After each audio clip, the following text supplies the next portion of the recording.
Silence, s'il vous plaît. Moteur. Ça tourne. Annonce. Action. Scène 2, plan 2, prise 49.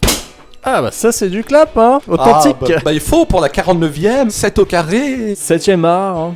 Je ne l'aurais pas dit mieux moi-même. Alors 49 c'est un chiffre qui nous tient à cœur parce que 49 productions, hein. Et oui, Objectif Rectangle, c'est notre association. Exactement. Nous sommes partenaires avec FLP Radio. Mais parallèlement à Objectif Rectangle, il y a une société de production fondée par les mêmes créateurs, 49 Productions. Eh oui, donc là symboliquement c'est quand même assez fort en émotion, hein. Et donc c'est ce nouveau concept hein, qu'on a mis en place il y a 9 émissions. Non, 49, parce que 9, ça tient plus avec tout ce qu'on vient de dire. Oui, c'est vrai. Mais alors le concept en question, c'est ces fameux 5 mots qui sont prononcés en début de tournage. Voilà, donc le premier assistant qui réclame à toute l'équipe le silence. Et ensuite le cadreur qui met en route sa caméra en criant moteur. Puis l'ingénieur son qui répond ça tourne. Enfin le clapman qui dit annonce. Et le tant attendu action du réalisateur. C'est ça. Et donc il y aura cette gradation hein, du silence à l'annonce du moindre, donc des sorties les plus importantes aux plus intimes. Hein. Et pour l'action, il y aura notre petite préférence à nous. C'est ça. Avec la rubrique coupée juste après pour finir tout ça. Alors on commence hein, tout de suite avec les sorties donc, du 27 novembre 2019 et avec donc silence. À couteau tiré.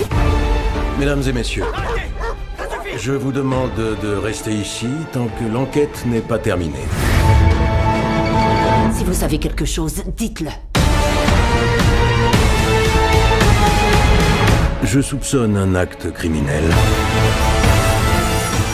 De Rian Johnson. Alors son 5e film. Son précédent c'était quand même Star Wars Les Derniers Jedi. Et juste avant il avait fait Looper quand même. Tout à fait. Alors à couteau tiré, c'est un peu dans l'esprit d'Agatha Christie. Hein, voilà, une famille, un manoir. Et un crime. Et souvent d'ailleurs dans Agatha Christie c'est le plus âgé qui est la victime. Oui. Parce qu'on sent que les couteaux vont avoir un rôle assez important. Ah oui, c'est pas juste une expression hein, le titre du film là. En tout cas c'est effectivement une famille qui se retrouve donc au chevet de ce père assassiné. En tout cas on dit qu'il a pu se suicider aussi. Voilà, précisons quand même que ce père est un auteur de romans policiers très célèbre. Exactement. Et je dis précisons parce que c'est peut-être pas anodin. Qui sait si en réalité il n'a pas volé ce titre à quelqu'un d'autre, hein, il y a bien longtemps, et que le coupable, le meurtrier, ne serait qu'un descendant ou un proche de ce quelqu'un d'autre qui voudrait le venger. Ah, théorie, qui se tient, attention peut-être, hein, qui sait. Alors il y a aussi ce détective, hein, joué par Daniel Craig, donc il va essayer de découvrir...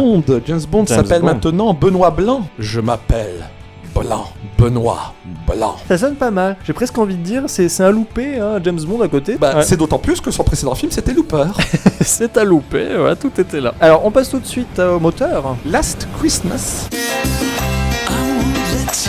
Oh, toi encore? Je suis Tom. Tu m'as suivi? Les lutins sont toujours aussi cyniques? Oui, tout le temps. C'est une sale période. Viens avec moi alors. On t'a jamais dit que t'avais un petit côté serial killer? Non, pas plus d'une fois en tout cas. De Paul Feig. C'est écrit par Emma Thompson. Ce Last Christmas nous raconte l'histoire d'une jeune femme qui est un peu au bout du rouleau. Malade très gravement et qui a failli en mourir l'année précédente. Ouais. Et donc elle revient un peu dans son village natal, on imagine, en tout cas là où vit sa mère. Et elle va rencontrer donc ce jeune homme. Disons qu'aussi elle retrouve un travail qu'elle avait de lutin dans un magasin pour Noël, hein, justement. Mais bon, elle est très désabusée. En plus, je crois qu'avant son accident, elle voulait faire chanteuse. Et là, elle semble avoir un peu perdu espoir. Exactement. Et c'est marrant, chanteuse, oui, parce que aussi le film est inspiré d'une chanson de George Michael. D'ailleurs, qui avait donné son aval pour le scénario, mais malheureusement... Il est mort, lui, en 2016. Mais depuis, ça a réactivé peut-être aussi le projet. Donc le titre du film étant en hommage à la chanson du éponyme, hein, Last Christmas. Très bien. On passe tout de suite à Saturne. Toute ressemblance. Mon paradis, c'est ça. Avoir tous vos yeux braqués sur moi tous les soirs. Antenne dans 5, 4, 3, 2, 1. Bonsoir à tous. Bonsoir à toutes. Bonsoir à tous. De Michel Denisot. Alors, ce n'est pas un réalisateur de base. C'est même son premier film, et puis c'était surtout un présentateur télé. Alors, il avait quand même déjà eu des premiers contacts avec le cinéma, notamment il avait joué son propre rôle. Dans Incognito et dans L'amour dure 3 ans. Puis là, c'est pratiquement une mise en abîme de l'univers dans lequel il a évolué toutes ces années. On a aussi droit à des caméos dans ce film apparemment. Patrick Pervaux d'Arvor, Anne-Sophie Lapix, enfin beaucoup de gens de la télé, hein, c'est ça, bah forcément. Avec ce personnage très imbu de lui-même, de présentateur, joué par Franck Dubosc. D'autant qu'il va profiter de la grande renommée qu'il a auprès du public et même rentrer en conflit avec, je crois, Nouveau président de chaîne. Hein. Donc il va même y avoir un combat à couteau tiré. Ah ben voilà, c'est ça. Alors on enchaîne tout de suite avec annonce. Proxima. C'est demain soir que tu pars. Maman, tu me manques.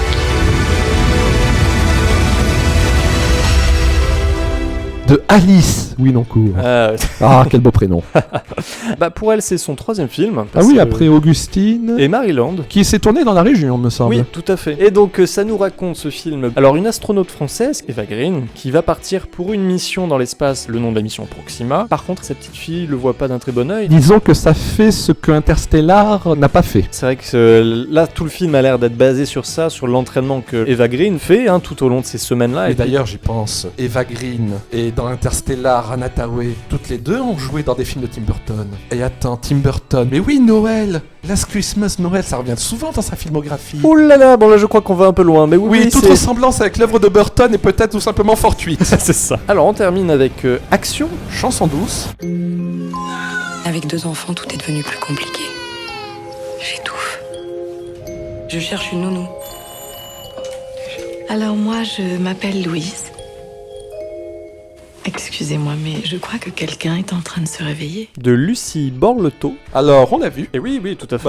Les deux, à la fois chanson douce et à la fois Lucie Borletot. Exactement. Et oui, en avant-première, c'était pas rien. Au festival Ciné-Roman. Oui. C'est l'adaptation d'un roman, justement. D'un roman de Leila Slimani, qui a eu le Goncourt quand même en 2016. C'est ça. Et qui relate des faits réels, apparemment. Voilà. Ça nous raconte l'histoire de 2 parents. Dont la mère est jouée par Leila Bekti. Voilà, que de Leila.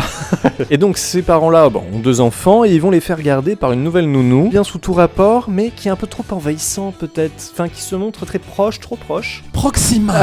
C'est ça, décidément. Hein. Bon, elle fait preuve d'un peu trop de zèle. Un peu trop de zèle. Disons-le, elle fait partie de la longue lignée des Mary Poppins sans parapluie. Ah oui, sans parapluie, oui, mais prête à dégainer autre chose. Hein. Bon, très bien, donc on enchaîne avec la rubrique coupée, ne les oublions pas quand même. Donc Gloria Mundi, de Robert Guédiguian. Donc l'histoire de Daniel, qui finalement sort de prison après un long séjour, et finalement retrouve son ex-femme qui lui annonce qu'il est grand-père. Leur fille aurait eu une petite fille, donc enfin une fille prénommée Gloria. Donc voilà, tout se recoupe. Et donc est-ce que d'une certaine façon il va se sentir un peu le devoir de les aider dans cette... surtout lorsque un élément du destin va menacer d'à nouveau briser la famille. Tout à fait. Notons toujours dans l'alignement intersidéral des étoiles que Gloria Mundi c'est du latin, tout comme Proxima. Ah non mais jusqu'au bout. Et donc deuxième coupé, alors Sympathie pour le diable de Guillaume de Fontenay. Alors là ça relate plutôt donc en 92, Sarajevo, le fameux conflit en Bosnie. Voilà, la guerre de Bosnie. Surtout, c'est une adaptation éponyme du livre de Paul Marchand, donc qui est reporter de guerre et qui a vécu la guerre de Bosnie. Donc on suit cette histoire-là de lui qui finalement s'évertue à rester objectif en tant que journaliste. Bon, voilà encore de belles sorties cette semaine. On peut récapituler peut-être tout ça. Oh tiens, tant qu'à faire. Allons-y. Donc alors Silence. À couteau tiré. De Rian Johnson. Moteur. Last Christmas. De Paul Feig. Ça tourne. Toute ressemblance. De Michel Denisot. Annonce. Proxima. De Alice Winoncourt. Oui. Oui, mais Alice. Et Action. Chanson douce. De Lucie Borletot. Très bien, donc voilà, profitez bien, allez en salle en masse. Si les étoiles vous le disent, pourquoi vous n'y allez pas? Mais oui, écoutez les étoiles, ou suivez leur alignement surtout. Elles vous montrent les directions. Exactement, alors là, faites de même et allez en salle, et puis nous on vous retrouve de toute façon la semaine prochaine. Parce que tous les chemins mènent à 49. Eh oui. Ou, autrement, tous les chemins mènent à Ciné-Sérum. Coupé.